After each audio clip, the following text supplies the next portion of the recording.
Okay, we will discuss about the sense faculties. What we just finished. We'll be starting on the other one, but just before that, about our model. I think this part is what we did. Of course, we did not do, but we did it for the ear. You can do it for the nose, and you can do it for the tongue. Even if you are not eating, you can do it to the tongue because there is a taste at any time.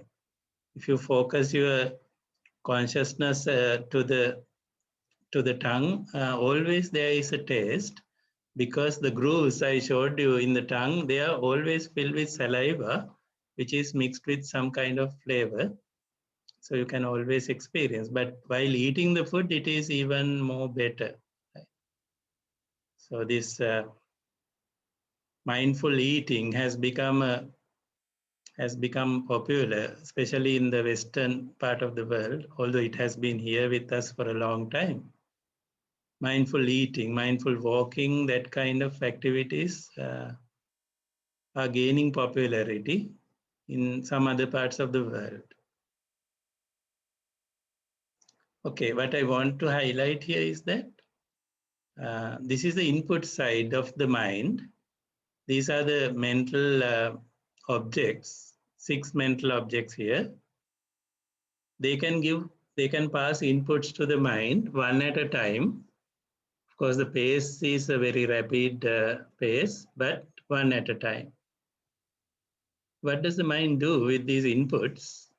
It will generate outputs called volitions. I already mentioned that their names. Physical volitions are your decisions to activate bodily muscles or body movements. They are coupled with the body, all little muscles, and all parts of the body is wired to carry out these physical volitions of the mind.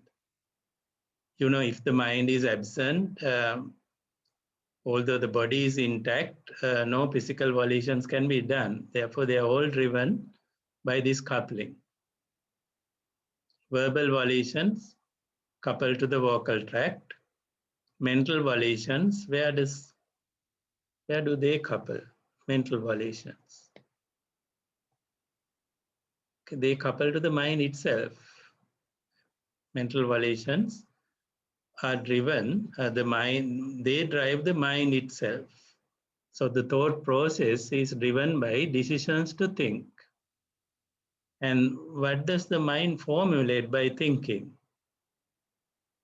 We studied in the very first day. They are called mental formations or mental images. So mental volitions will generate mental formations. And those mental formations are coupled back to the mind. They are in the mind. And of course, the brain is helping the mind to store those information. Okay, so this is kind of an input-output model for a meditator. So when you are a meditator, of course, models could be more complicated, but in meditation, we want to keep it simple because our first objective is relaxation, capture the present moment, relax. Second objective is to contemplate and understand the omnipresence. Third objective is understand the rising, passing away nature. So finally, our objective is to couple with the nature to understand all these as natural processes, part of nature. Okay? That is the idea of the meditator. For that purpose, this kind of a simple model would be enough for you to understand yourself and develop yourself. Okay? Each of these areas, the consciousness, the mindfulness could develop in each of these areas and each of these areas, input areas and the output areas. You can become more and more mindful. And as I mentioned earlier, that mindfulness will be an asset which you can carry anywhere. At any time, you can use it. That is the benefit you will get. Some introduction about the aggregates, although we may not have time to do that meditation practically, but I will introduce what it is. More time we will be spending on the hindrances because they are very special. Their understanding is very special for us to understand the higher absorption states of the mind. Therefore, I will spend a little more time on this, but less time on aggregates. Aggregates now. The Pali word for aggregates is skandha.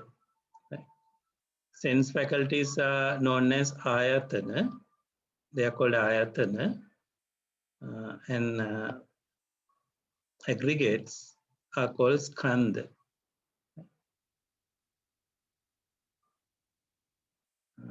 We already know them because you in the last practical session you tried to identify some of them, of course.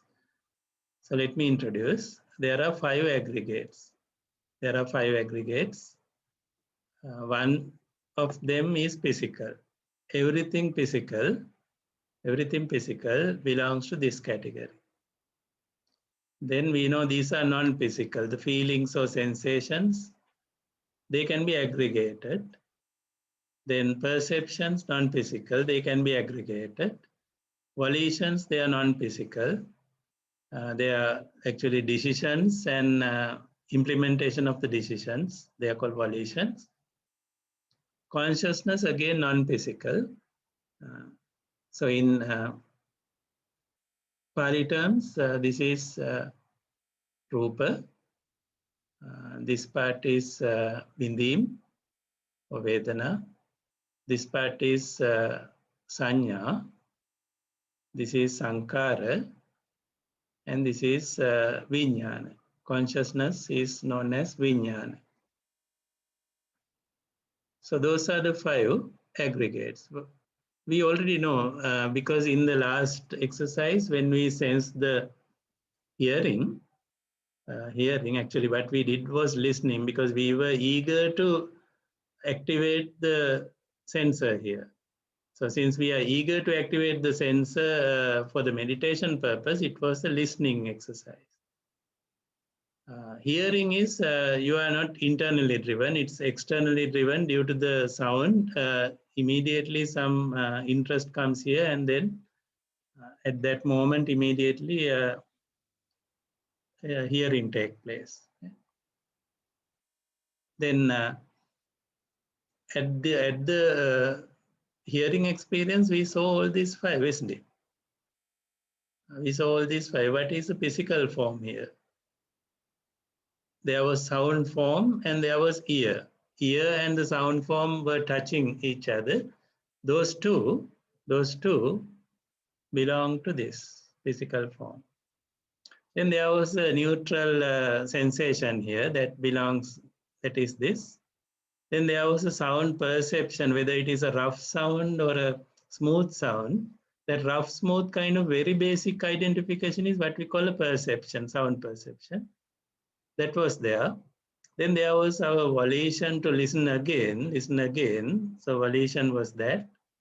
And there was ear consciousness repeatedly appearing there for every contact. Therefore, we experienced all these 5 already in that. Then why do we call them aggregates then? Because it is not only in the ear. These 5 can appear in the eye, in the nose, and then in the body, and in the mind as well. Therefore, you can aggregate all the feelings, aggregate all the perceptions, all the volitions, irrespective of the location where they occur. Then we call them skandha or aggregates. So aggregates are again unbounded or limitless. It's there internally as well as externally in other living beings. So aggregates are part of nature. In fact, aggregates means nature.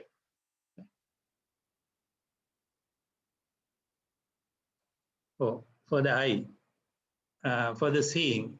There again, look at the words. There is a word called looking, and there is a word called seeing. Okay. Looking means driven by the mind. Activities initiated by the mind. Seeing means activities initiated by the eye. Eye is informing the mind to initiate something. If the mind is initiating the eye to see, then we call it looking. So looking needs more initiative from the mind, whereas seeing is initiative from the eye. And so when the eye contact occurs, you get all these five. There is eye and color form, they are physical. Eye consciousness, eye sensation, then perception, color perception, and the volitions. When the ear operates, again five. Again five. Five things. Only one is physical, other four are non-physical objects. So five aggregates. Again, when nose operates, five aggregates are present. When tongue operates, five aggregates are generated. Body touch operates, five aggregates are generated. Mind thinks, again, five aggregates are generated. Therefore, you can group them horizontally. Now, this is vertically I showed with respect to every sense faculty. But if you group them horizontally, these are all volitions. So you aggregate like that, irrespective of their origin, from where they originated. I understand all of them are volitions. You understand all these are perceptions. All these are feelings. Likewise, when you group them horizontally like that, then they are called skandha or aggregates. So when you consider yourself, then five aggregates, irrespective of where these occur, you are continuously changing five aggregates. If you consider someone else, he or she is also continuously changing or evolving five aggregates. If you consider any other living being, it's the same. But these aggregates, is time bound. So this is you at the present moment. This may be you in the past. This may be you in the future. So time dimension wise, there are past aggregates, present aggregates, future aggregates for one person. We group everything together, all things together. That's why the name aggregate. Then not only the time dimension, we try to understand by intensity dimension. Some aggregates are severe or rough. Some aggregates are smooth. Likewise, rough or strong. On the other side, subtle. You can understand aggregates by their mental disposition. Like some aggregates you may decide they are bad. Some you may decide they are good. It's your decision.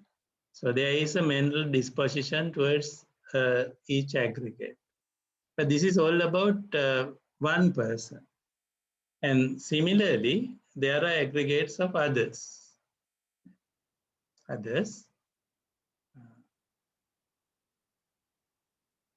For example, if you consider external aggregates, other living beings, if you consider any living being like this, again, although we call it a living being, it's continuously evolving or continuously changing. Five aggregates happening there. That's the nature. Then any other living being at home, you visualize them as evolving or changing five aggregates. So every living being can be simplified into five aggregates. And the 5 aggregates are not permanent. They are all impermanent. They evolve and they vanish, again evolve, they vanish. And it's happening very fast. Therefore, continuous change will be there in the aggregates of any living being. Okay, so you as one living being, you will have these 5 aggregates from all 6 senses. From all 6 senses, you as a person can be considered as changing 5 aggregates. Another living being in your home or batchmates or everyone else, they are living beings, they all are 5 aggregates. So infinite number of living beings like that. Therefore, when you consider one aggregate like consciousness, it will be boundless or limitless or infinite. Nature's creation is like volitions, decisions, although you feel that, okay, I am taking these decisions, you can see decisions are coming out as a result of the causes. So all decisions are cause effect. Therefore, all volitions of all living beings are boundless, infinite at a given moment of time even. Perceptions are all similar. It's another aggregate. Feelings you can aggregate like this. Physical form you can aggregate. And each aggregate you can see is now huge. Huge in the sense boundless, infinite, limitless in size, in nature. So that is the understanding derived in this particular meditation called mindfulness on aggregates, where you let the mind seamlessly mix with the aggregates of the nature, and you lose your own identity there. Your identity will be hidden uh, in the masses of these aggregates. So that way, the mind mind will move on to some sort of relaxation, because you are not special. You are just part of the nature, and in fact, you are 5 ingredients or 5 uh, 6 sense faculties and also 5 aggregates, and you are completely allowing the mind to relieve from this boundary of the self and understand it as a lot of mental objects of the nature. So that way, a lot of relaxation can be derived at first, and a lot of understanding of the nature can also be derived out of it. So in that meditation, the person will become aware of the aggregates as they occur and as they are at the present moment, and contemplate rising and passing away, and also contemplate on the knowledge of the causes for arising and passing away. At that level, I will stop this discussion on the aggregates. We may not have time to do a meditation on that. So have a break. We'll have a 10 minutes break. After that, this very important part called hindrances, I am going to introduce. This will be very important for your studies also. Okay, let's have the break.